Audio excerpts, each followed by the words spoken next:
하나님의 말씀은 누가복음 3장 15절에서 38절입니다. 누가복음 3장 15절.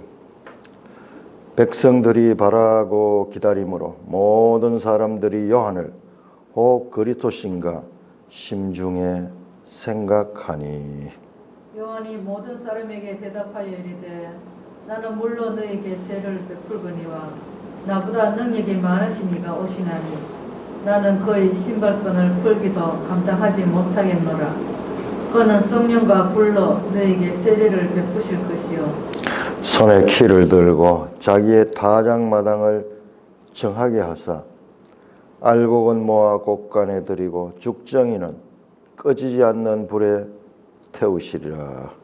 또 그 밖에 여러 가지로 권하여 백성에게 좋은 소식을 전하였으나 분봉왕 헤롯은 그의 동생의 아내 헤로디아의 일과 또 자기가 행한 모든 악한 일로 말미암아 요한에게 책망을 받고 그 위에 한 가지 악을 더하여 요한을 옥에 가두니라. 백성이 다 세례를 받을세 예수도 세례를 받으시고 기도하실 때에 하늘이 열리며 성령이 비둘기 같은 형체로 그의 위에 강림하시더니 하늘로부터 소리가 나기를 너는 내 사랑하는 아들이라 내가 너를 기뻐하노라 하시니라. 예수께서 가르치심을 시작하실 때 30세쯤 되시니라. 사람들이 아는 대로는 요셉의 아들이니 요셉의 위는 헬리요 그 위는 mat단이요 그 위는 레위요 그 위는 멜기요 그 위는 얀나요 그 위는 요셉이요 그 위는 마따디아요 그 위는 아모스요 그 위는 나홈이요 그 위는 에슬리요 그 위는 낫게요 그 위는 마야시요 그 위는 마따디아요 그 위는 서머인이요 그 위는 요색이요 그 위는 요다요 그 위는 요나니요 그 위는 레사요 그 위는 스룹바벨이요 그 위는 살데리요 그 위는 네리요 그 위는 멜기요 그 위는 앗디요 그 위는 고삼이요 그 위는 엘마담이요 그 위는 에르요 그 위는 예수요 그 위는 엘리에스요 그 위는 요람이요 그 위는 마따시요 그 위는 레위요 그 위는 시몬이요 그 위는 유다요 그 위는 요셉이요 그 위는 요남이요 그 위는 엘리야김이요 그 위는 멜레아요 그 위는 맨나요 그 위는 마따디아요 그 위는 나단이요 그 위는 다윗이요 그 위는 이세요 그 위는 오벳이요 그 위는 보아스요 그 위는 살몬이요 그 위는 나손이요 그 위는 아미나답이요 그 위는 아니요 그 위는 헤스론이요 그 위는 베레스요 그 위는 유다요 그 위는 야곱이요 그 위는 이삭이요 그 위는 아브라함이요 그 위는 데라요 그 위는 나홀이요 그 위는 스룩이요 그 위는 러우요 그 위는 베렉이요 그 위는 헤버요 그 위는 살라요 그 위는 가다안이요 가나난이요 가이난 아박삭이요 그 위는 셈이요 그 위는 노아요 그 위는 레멕이요 그 위는 머드셀라요 그 위는 에녹이요 그 위는 야렛이요 그 위는 마할랄렐이요 그 위는 가이난이요 그 위는 에노스요 그 위는 셋이요 그 위는 아담이요 그 위는 하나님이시니라. 오 하나님 아버지 은혜를 감사합니다. 이 놀라운 하나님의 말씀 유한한 우리 인생들이 알아들을 수 있도록 이와 같은 하나님의 말씀을 주신 것을 감사합니다. 이 시간 그 말씀의 뜻을 잘 깨달을 수 있도록 성령으로 친히 깨우쳐 주시고 지도하여 주옵소서. 우리 주 예수 그리스도 이름으로 감사하며 기도드리옵나이다. 아멘. 자, 이제 예수님의 이 세례받는 장면이 나오고 그 다음에 족보가 나오고 그 다음에 예수님이 시험받는 장면이 4장에서 나오게 됩니다. 그 전에 이제 요한, 세례 요한이 마지막으로 등장했다가 이제 세례 요한은 옥에 갇히는 거로서 무대에서 지금까지는 세례 요한 예수님, 세례 요한 예수님 그렇게 나오다가 이제 세례 요한의 역할이 끝나고 자신은 이제 옥에 갇히게 되면서 지금 역사의 무대에서 사라집니다. 그리고 예수님이 세례를 받는 장면이 나오고 그 다음에 예수님의 족보가 나오고 그 다음에 이제 시험을 받는 장면 4장에서 그래서 시험을 끝내고는 이제 4장 18절 4장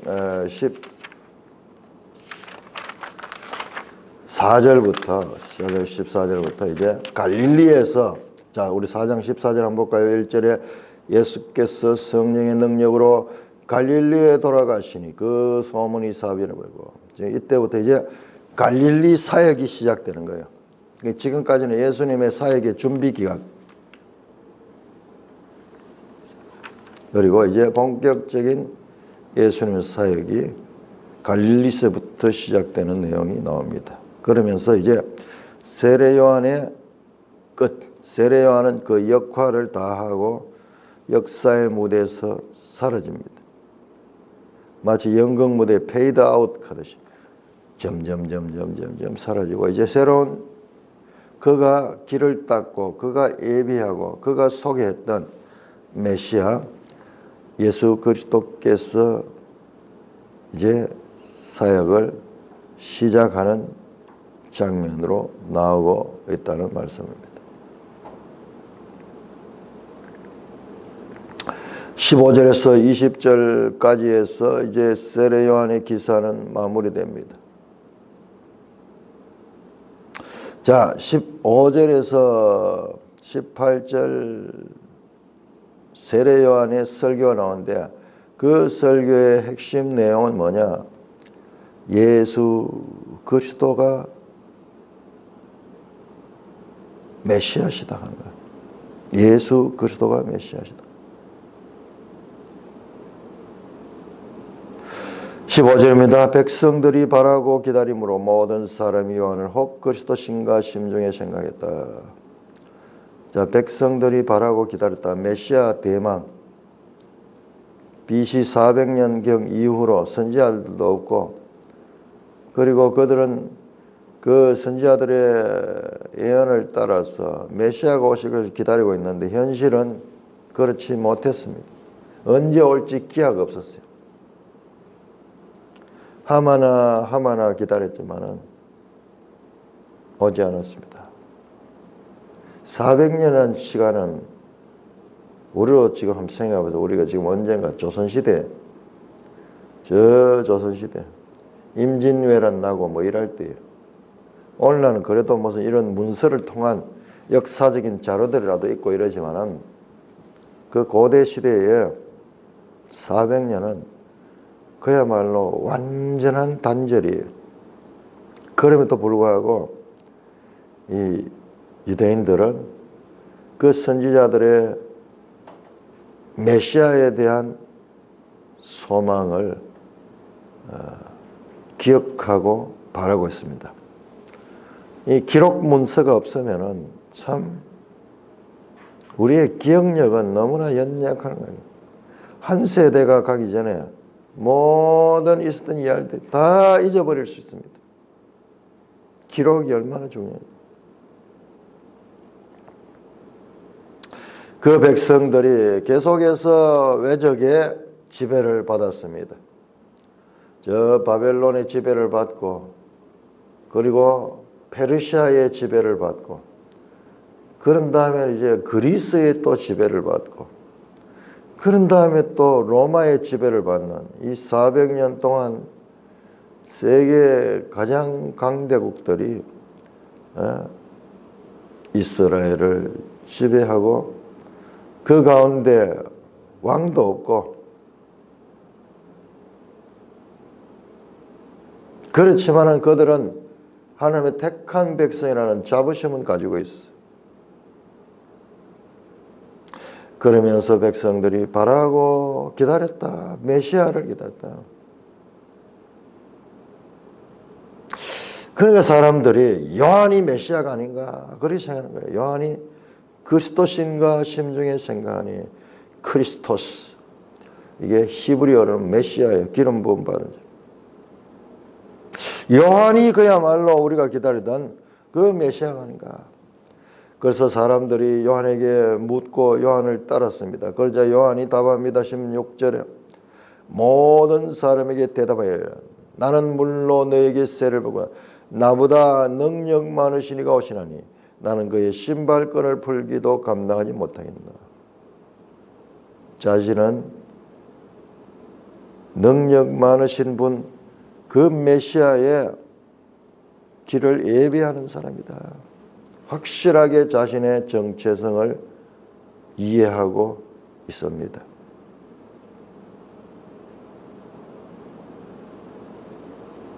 나는 그의 신발끈을 풀기도 감당하지 못하겠나. 나와 능력 많으신 내 이후에 오시는 그분과는 비교가 불가능한 것이다. 요한은 물로 세를 베풀었지만은 오실 그분은 성령과 불로 너에게 세를 볼 것이다. 성령과 불로. 혹자는 이렇게 해석합니다. 성령으로 세를 주고 불로는 심판을 한다. 그렇게 왜 뒤에 보면은 그 다음에 나온 게 타작마당을 정해서 알고 온 곳간의 죽정이는 꺼지지 않는 불에 태우시리라. 그러니까 이 불은 심판과 연결되고 성령은 세를 베푸는 것과 연결된다. 뭐 그렇게 해석하시는 분들도 있습니다. 그렇지만 제가 볼 때는 자, 요한은 물로 세를 베풀었잖아요. 그런데 예수님은 불로 세를 부린다. 자, 저 앞서서 이 땅의 심판은 물로 노아 시대 심판을 받았습니다. 그러나 다시는 물로 심판하지 않겠다 했어. 재림하시는 예수님은 온 땅이 불살라진다고 말합니다. 그때 하늘이 두루마리 같이 말리고 온 땅이 불살라지면서 거기에 이 새로운 정화, 죄된 건 다 태워버린 정화가 있다. 어떤 면에서는 그와 같은 요한의 세례와 예수님의 세례의 차이점이 있지 않은가. 성령으로 세례를 베풀고 또한 불로 세례를 베풀 것이다. 사도행전 2장에 보면은 성령이 불의 혀같이 임하는 것을 보게 됩니다.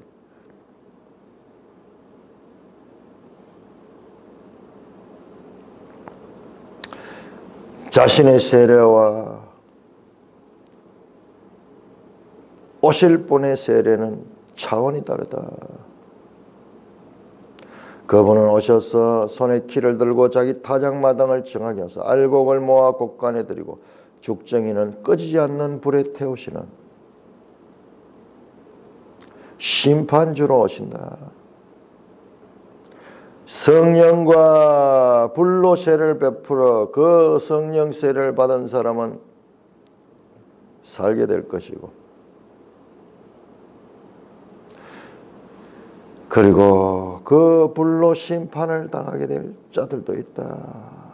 우리 앞에서 나왔죠. 그 아기가 자라가지고는 그 사람의 마음의 생각을 드러내실 것이다. 믿음 있는 자는 성령과 불로 세를 받습니다. 그렇지 않는 자들은 불에 태워져 멸망에 이르게 됩니다. 우리가 이제 또 어떤 분들은 성령을 받을 적에 뜨거운 그런 경험을 한다고 그래요. 저도 개인적으로 성경 공부를 참 이렇게 하면서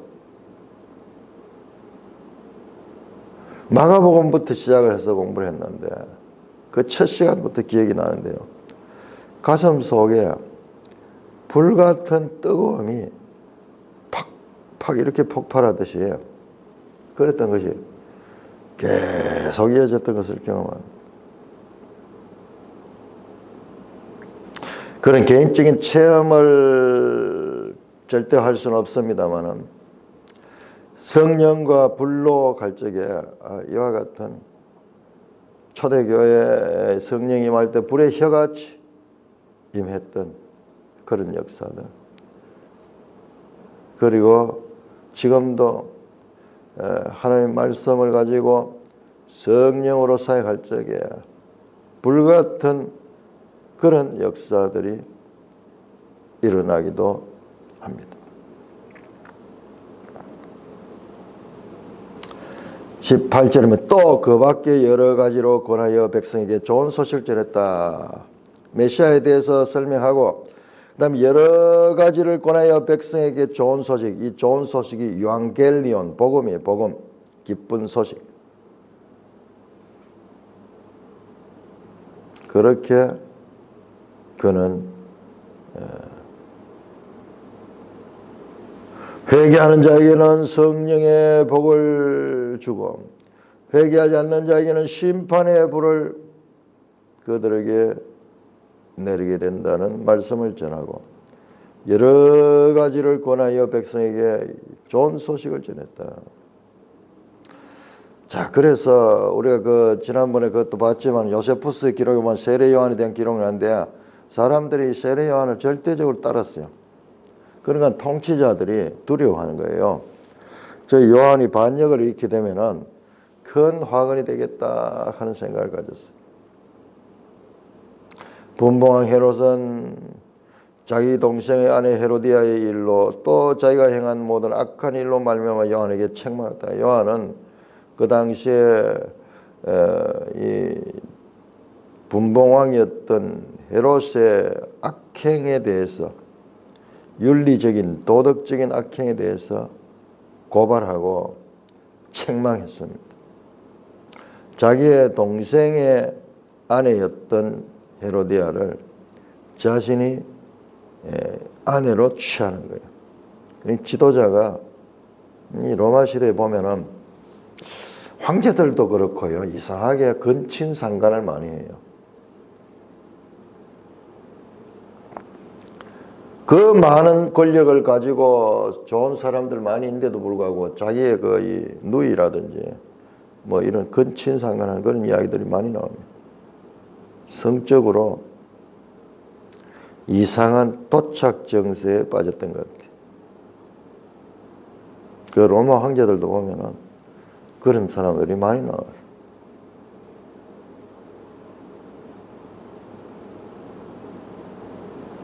또 자기가 행한 모든 일로 말미암아 요한에게 책망을 받았다.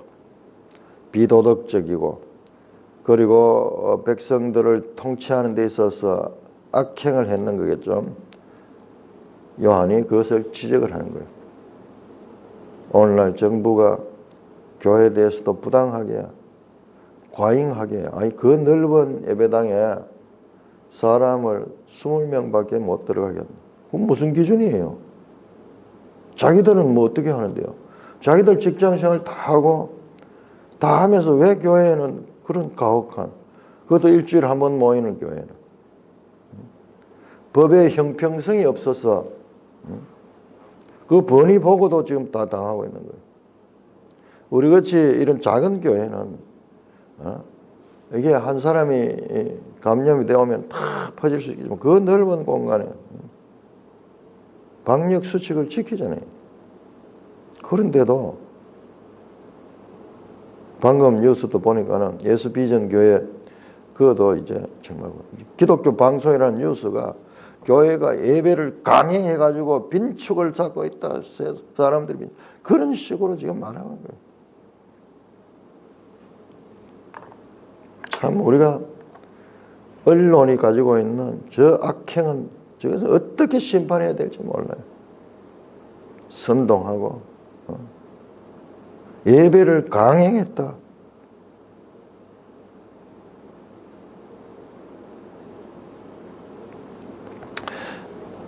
뜻있는 목사들이 일어나서 그게 저항하고 있습니다. 공권력을 가지고 억누르고 있습니다. 교회가 부당한 이와 같은 사회적인 집권자들의 행위에 대해서는 저항하고 그들에게 책망을 해야 돼요. 그 위에 한 가지 악을 다해 요한을 옥에 가두는 이런 악들도 많지만 요한을 선지자를 옥에 가두는 그와 같은 악까지 행했다는 거죠. 그 이 요세푸스의 기록에 보면 마케루스라는 그 성에 감금이 되었죠. 이 옥에서 나오지 못하고 이 옥에서 죽음을 당하게 됩니다. 세례자 요한의 역할은 여기서 끝이 납니다. 자, 그럴 때 백성이 다 세례를 받을 때 세례 요한에게 나와서 세례를 받을 때 예수도 세례를 받았다. 다른 복음서에는 여기 나오죠. 세례 요한이 예수님을 알아보고 세례를 줄 수 없다 그러니까는 예수님께서 그렇게 하죠. 나에게 세례를 베풀어서 합력하여 선을 이루게 해달라. 예수님은 사람의 모든 낮은 것들을 다 경험합니다. 죄 있는 사람이 시험을 받는 세례의 의식인데 죄도 없으신 분도 세례를 받았습니다. 그리고 기도하실 때 하늘이 열리며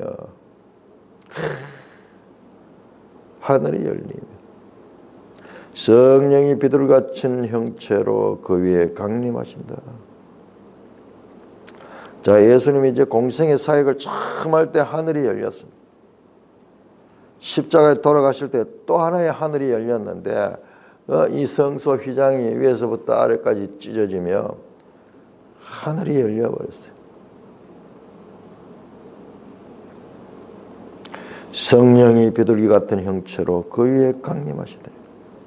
예수님의 공생에 이 성령이 역사하심으로 하늘로부터 소리가 나기를 너는 내 사랑하는 아들이라 내가 너를 기뻐하노라. 하늘에서 예수 그리스도를 증거합니다. 너는 내 아들이다. 사랑하는 나의 아들이다.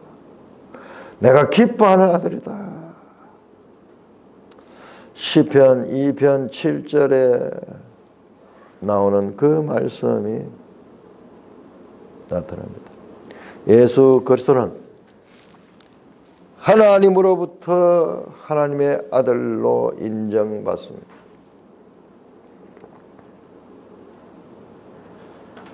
자, 이제 예수 기사가 등장하면서 예수께서 가르치심을 시작하실 때에 시작이라는 말 나오죠. 아르케. 예수님께서 뭐 했다고? 가르치심을 시작했다. 예수 사역에 우리는 십자가 사역만은 강조하기 쉬운데요. 예수님은 이 땅에서 선생으로 가르쳤습니다. 여기 23절을 원어에 보면은요, 이 예수께서 가르침을 시작할 때 이렇게 평탄하게 나오지 않고요. 그 바로 예수께서 가르치심을 시작했다. 이러면서 이제 이야기가 이 예수 이야기가 이제 비로소 등장한다. 앞으로 누가는 이 예수 이야기를 할 것이다. 그것이 강조되어 있어요. 나이는 30세쯤 되니라. 자, 30세쯤 되니라. 30세는 구약의 율법에 의하면은 제사장으로 봉사하는 것과 같은 나이예요. 그리고 우리 창세기 보면 요셉이 이 총리가 되고 이럴 때도 이 나이예요. 30이라는 숫자에 특별한 의미를 가지고 있습니다. 자, 그런데 30세쯤 되시니라 되어 있죠. 자, 이런 게 중요합니다. 30세가 아니고 30세쯤, 좀 30세보다도 나이가 더 많았을 수도 있어요. 31, 2, 셋 될 수도 있어요. 그런데 30세라는데 그 나이를 맞추잖아요. 자, 이게 우리 성경을 이제 좀 깊이 볼 때는 이런 부분들을 이제 이해를 해야 돼요. 자, 우리가 마태복음 보면 예수님의 족보가 14대, 14대, 14대 이래가지고 예수님까지 그렇게 족보가 나옵니다. 그 실제로 보면은 오늘 여기도 보면은 그보다 훨씬 더 많아요. 자, 그리고 창세기 5장에 보면은 노아의 족보가 나오는데 딱 몇 명? 10명이 나와요. 10명이.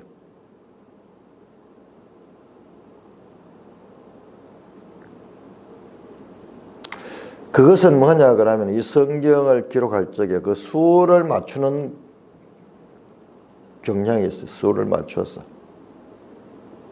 우리는 지금 그 세월로부터 너무나 먼 세월에 와 있기 때문에 그거 우리가 일일이 다 알 수 없지만은 성경에서 이야기하는 것은 반드시 가르쳐야 될 것을 가르치고 있는 것이 모든 것을 다 가르치고 있는 것은 아니다 하는 거예요.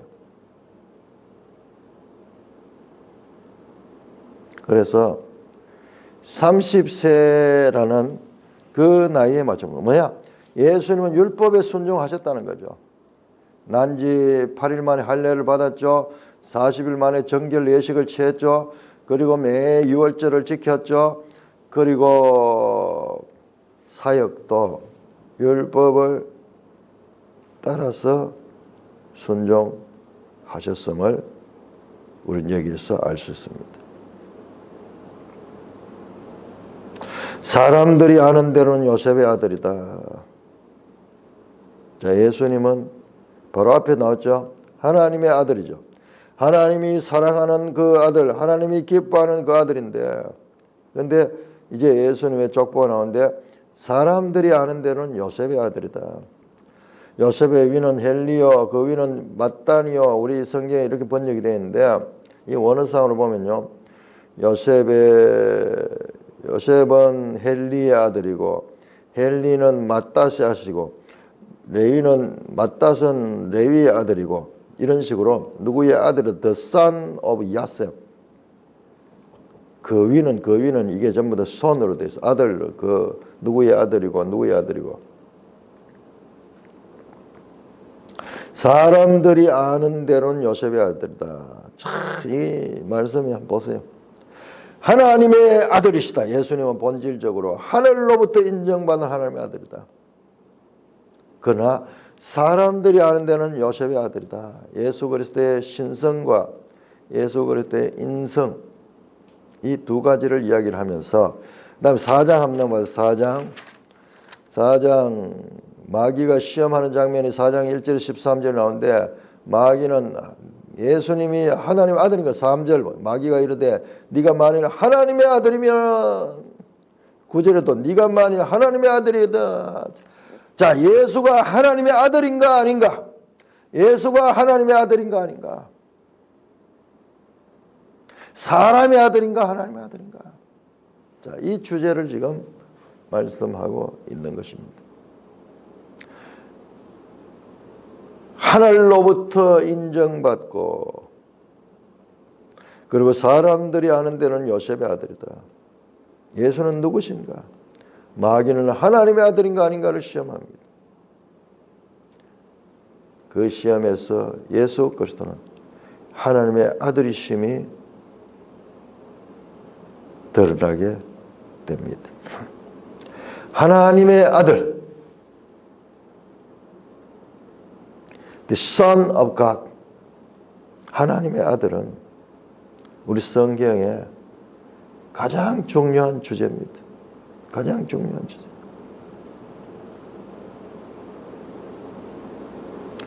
하나님의 아들 아담이 있었고 하나님의 아들 예수 그리스도가 나옵니다. 또한요, 저와 여러분 교회가요 하나님의 아들들이에요. 갈라디아 3장 26절에 보면은 하나님의 아들들이라고 말씀합니다. 로마서 8장에도 보면은 하나님의 양자된 아들들이라고 말씀합니다. 아들들은 누구냐? 구원받는 자들이 아들들이에요. 하나님의 아들이 오신 것은 로마서 보면 자신은 맏아들이 되고 수많은 아들들을 낳습니다. 그러니까 예수님의 그런 면에서 예수님의 동생. 하나님의 아들들.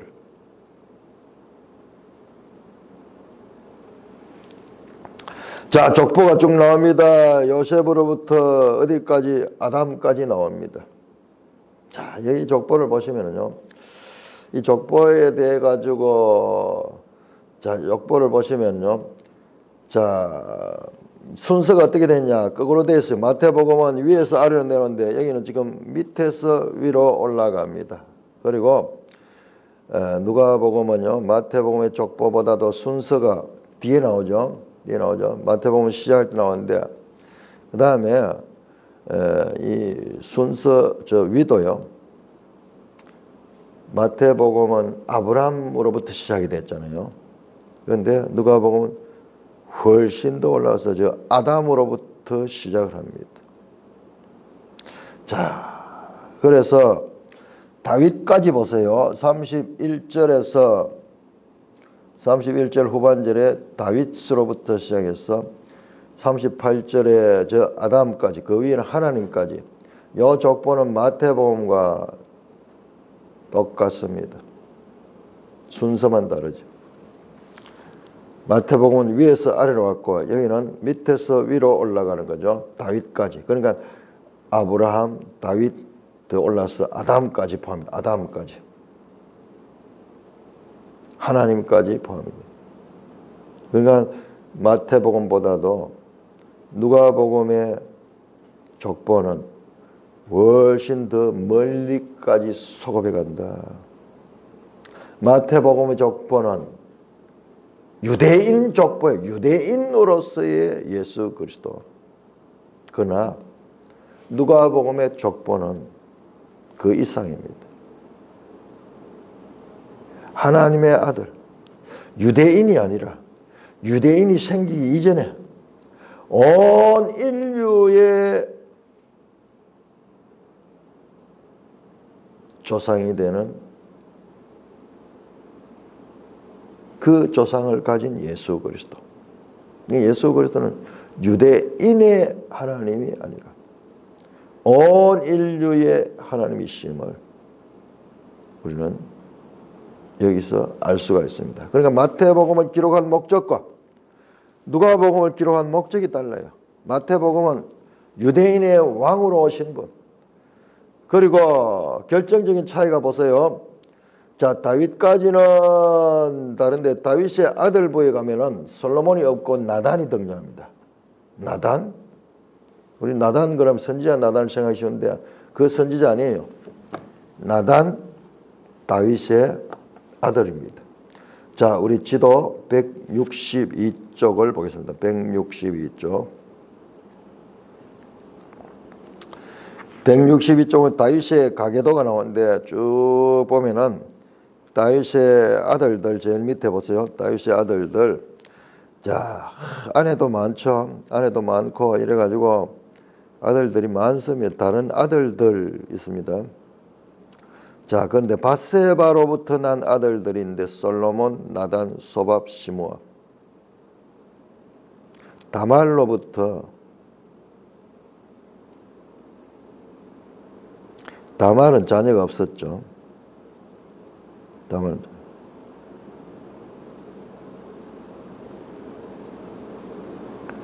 아내가 뭐 얼마나 많은지 몰라요. 그 외에도 첩들도 있고. 자, 솔로몬. 그 마태복음에는 솔로몬으로 되어 있는데 지금 여기에는 나단으로 되어 있어요. 이게 그냥 틀린 게 아니에요. 그냥 틀린 게 아니고 아주 여기는 의도적으로 그렇게 되었습니다. 자, 다윗까지, 아담에서 다윗까지는 창세기라든지 그 다음에 역대상이라든지 마태복음과 거의 한 사람 차이가 나요. 한 사람. 36절은 가이난이라는 인물. 가이난이라는 인물이 요게 차이 나고 나머지는 똑같습니다. 거기 이름이 약간 다른 거 있는데 그것은 헬라어와 히브리어의 차이예요. 예를 들어서 35절 끝에 그 위는 살라요 한 게 살라. 그 위는 헤버요. 자, 35절 그 위는 수룩이요. 이건 똑같아요. 러우요. 똑같으면 그 위는 벨렉이요. 똑같아요. 그 다음에 헤버요. 이건 에벨. 에벨. 그 위는 살라요. 살몬.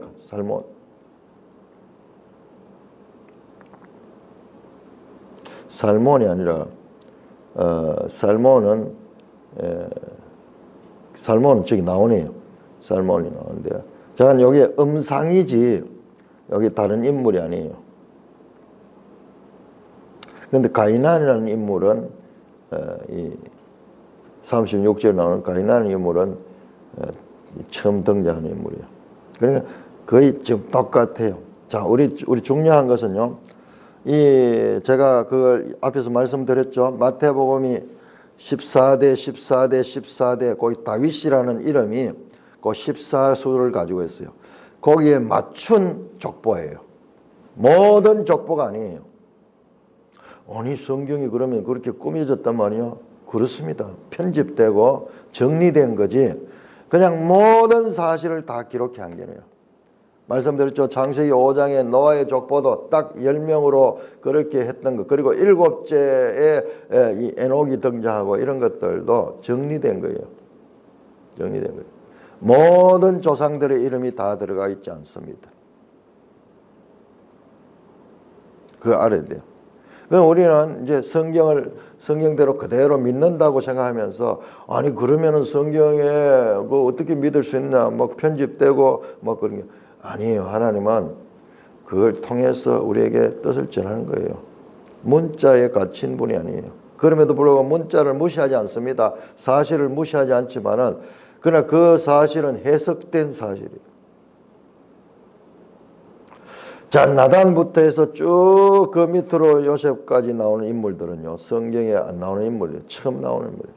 딱 예외가 누구냐? 27절에 스룹바벨과 살디엘 이 사람들은 마태복음에도 나오고 역대기에도 나오고 똑같이 나오지만은 나머지 인물들은 전혀 처음 보는 그런 인물들이에요. 그래서 혹자는 우리 옛날에 보니까 이걸 마리아의 족보를 마리아 계통의 족보다 그렇게 이야기했는데 그거 아니에요. 요 마리아가 어디 나와요? 요셉의 족보죠. 요셉의 족보. 자, 우리 마태복음 1장과 함께 해볼까요? 마태복음 1장에 지금 요셉의 아버지가 누구냐 그러면 요셉의 아버지가 야곱인데 지금 여기에서는 요셉의 위는 누구냐? 헬리라고 돼. 헬리. 그래서 어떤 분들은 이 차이를 이 헬리고 저기는 야곱인 이유가 왜 그러냐 그러면은 아마 이 두 분이 형제일 텐데 그 한 분이 자녀를 낳지 못하니까는 또는 이제 한 분이 일찍 죽거나 이래가지고 수혼법 하는 거죠. 수혼법. 그 수혼법에 의해 가지고 이름을 이렇게 바뀌지 않았는가 그런 이야기도 합니다. 자, 쭉 나오는데 이게 그냥 틀린 것이 아니고 반텀은 아주 다른 성경과 일치되고 그 나머지 반텀 솔로몬 시대부터 솔로몬이 아니라 나단으로 탁 등장하면서 쫙 이렇게 족보가 나옵니다. 여기에 대해서 학자들이 많은 그 연구를 한대요. 이 족보상에 이게 다 다르면은 정말 누가가 잘못했다고 할 수 있는데 이건 그렇지 않아요. 정확하게 다윗 이후에는 맞습니다. 족보상 이와 같은 일치성과 차이성은요. 법적인 계보나 혈통상의 계보나 예수님을 다윗의 후손과 얘기했죠. 자, 차이가 한번 보세요. 솔로몬 이후로 전부 다 왕들이 나왔잖아요. 솔로몬, 르호보암 쭉 해서 왕들, 그 왕들이 역사가 없잖아요. 왕이 빠졌잖아요. 저 여호야긴까지 그 왕들이 없잖아요. 왕의 계보가 아니고 지금 솔로몬이 왕인데 나단이 있다는 나단. 왕이 아닌. 그래서 어떤 면에서는요, 마태복음의 그 왕들의 계보는 그게 법적인 계보일 수도 있어요. 예수 그리스도는 왕이다 하는 것을 강조하기 위해서.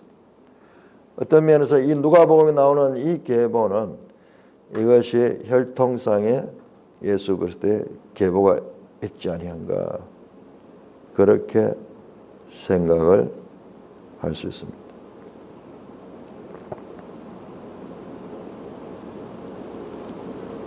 자, 마태와 달리 누가는요, 아담을 누구냐? 하나님의 아들이라고 말합니다. 하나님의 아들. 마태복음은 예수 그리스도를 아브라함과 다윗의 후손이라고 합니다. 제가 말씀드렸죠. 누가복음과 마태복음이 다르다. 누가복음은요, 스케일이 큽니다. 누가복음은 장소적으로 공간적으로도 여 갈릴리에서 시작해서 나중에 저 로마까지 이어집니다. 그리고 시간적으로도 저 아담까지 이어지는 시간과 공간에 있어서 다른 복음서보다도 훨씬 폭이 넓은 그와 같은 배경을 가지고 있고, 마태복음이 아브라함과 다윗, 즉 이스라엘 조상들의 계보를 따른 예수 그리스도지만은, 지금 누가복음의 족보는 그 이상의 이스라엘 이전에 아담의 후손. 뭐예요? 온 인류입니다. 그때는 이스라엘은 이렇게 구별되기 전입니다. 온 인류의 메시아로 오신 예수 그리스도를 나타낸다. 예수 그리스도는 온 인류를 위해서 오신 분이다. 유대인들의 만의 그와 같은 메시아가 아니라 모든 인류의 메시아로 오시는 분이라는 그와 같은 메시지를 가질 수 있습니다. 우리 이방인들도요. 자, 우리 갈라디아 3장 한번 찾아보면 갈라디아 3장. 사도 바울은 이런 부분들을 정확하게 캐치를 하고, 자, 이 하나님의 아들이 왜 중요한가? 하나님의 아들인가? 하나님의 아들 아담, 하나님의 아들 예수 그리스도로서 끝나는 것이 아니라 교회가 3장 갈라디아 3장 26절.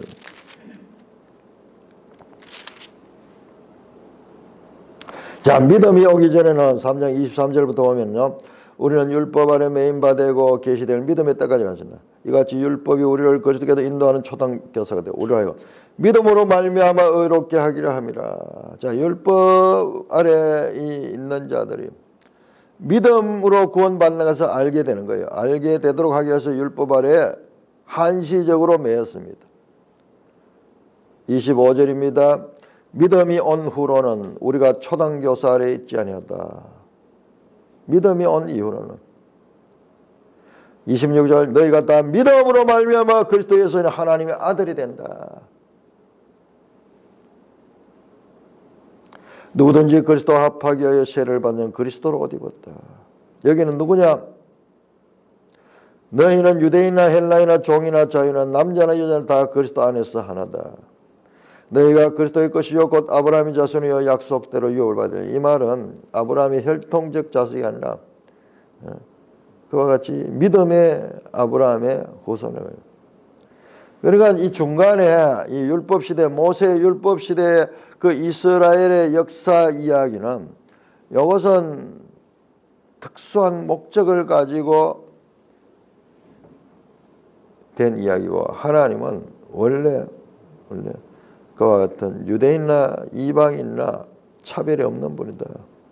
그리스도 예수 안에서 하나님의 아들이 되는 것이다. 믿는 자는, 그 믿음은, 믿는다는 것은 구원을 받게 되는 것인데, 그 구원을 받는 건 하나님의 아들이 된다는 것이에요. 영생을 얻었고 구원을 얻었고 사망에서 생명을 올리고, 이 모든 구원에 대한 수식들이 우리가 하나님의 아들이 되었다는 거예요. 문제는, 중요한 것이요, 그 다음에 그 아들이 되는 것이 뭐냐. 29절, 너희가 그리스도의 것이면 곧 아브라함의 자다. 약속대로 유업을 받을 자다. 하나님 나라를 상속받을 자라는 것입니다. 4장 갈라디아 4장입니다. 4장 4절부터 때가 참에 하나님이 그 아들을 보내서 여자에게 나게 하신 것. 예수 그리스도는 하나님의 아들입니다. 여자의 몸을 통해서 어떻게 율법 아래 났습니다. 할례를 받고 정결 예식을 지키고 그 다음에 30대 사역을 하고 전부 율법대로 했습니다. 자, 왜 그렇게 했는가? 왜 예수님이 여자에게 사람의 몸으로 태어나고 율법에 순종했는가? 율법 아래 있는 자들을 속량하시고 우리로 아들의 명분을 얻게 하려 함이라. 모든 율법 아래 있는 자들을 속량하시고 그리고 우리로 하나님의 아들이 되겠네. 아들의 명분을 얻게 한다. 그러므로 너희가 아들이다. 아들은 누구냐? 하나님이 그 아들의 영을 우리 마음 가운데 보내서 아빠, 아버지라 부른다. 우리가 성령으로 하지 않고는 아버지라고 부를 수 없다는 걸 부를 수 없다. 그러므로 내가 이후로는 종이 아니요 아들이니 아들이며 하나님으로 말미암아 유업을 자. 하나님의 아들 되심. 하나님의 아들이 땅에 오시면 다른 하나님의 아들들을 얻기 위한 것이라는 것을 우리가 알 수가 있습니다. 그래서 우리가 하나님 아버지 그렇게 기도하는 것은요, 우리는 하나님의 아들이라는 것과 같은 표현이잖아요. 우리가 하나님의 아들이다. 그러니까 하나님 아버지 그렇게 부르는 거예요. 그 아들됨의 영광스러움은 그 예수 그리스도와 연합될 뿐만 아니라 영생을 얻을 뿐만 아니라 그 나라를 유업으로 얻게 되는 그와 같은 특권을 가진 자들이다. 이 놀라운 구원의 이 비밀을 우리 성경을 통해서 깨닫게 되고, 그러므로 하나님의 아들들이 가지는 그 특권과 그 위상과 그 영광스러움을 가지고 이 세상에 앞에 나왔던 그 아구스토나 티베리우스 같은 로마의 황제들조차도 이 아들들의 권세를 비교할 수 없습니다. 하나님의 아들 아담, 하나님의 아들 예수 그리스도, 또한 하나님의 아들 교회들, 저와 여러분들이 하나님의 아들이라는 이 놀라운 기쁨의 좋은 소식들 성경을 통해 잘 깨달아야 되고, 그 하나님의 아들들의 위상에 맞는 삶을 살고 그 하나님의 아들의 은혜 받은 것을 다른 사람에게도 많이 전할 수 있는 그와 같은 저와 여러분들이 되어야 될 것을 다시 한번 생각하게 됩니다. 찬송가 475장 여기에서는 찬송가가 이게 맞아요. 475장입니다.